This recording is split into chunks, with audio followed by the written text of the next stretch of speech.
మునుపు గంత ధరలు పెట్టి గ్యాస్ సిలిండర్ కొనలేక కట్టెల పొయ్యి మీద వంటలు చేసుకున్నాం. కానీ ఈ కాంగ్రెస్ సర్కార్ వచ్చినాక 500 రూపాయలకే సబ్సిడీలా గ్యాస్ సిలిండర్లు ఇచ్చిండ్రు.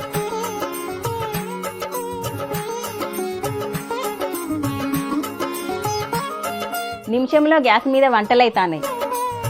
మాలాంటి వాళ్లకు ఇంత మంచి పథకాలు పెట్టినందుకు కాంగ్రెస్ ప్రభుత్వానికి ధన్యవాదాలు.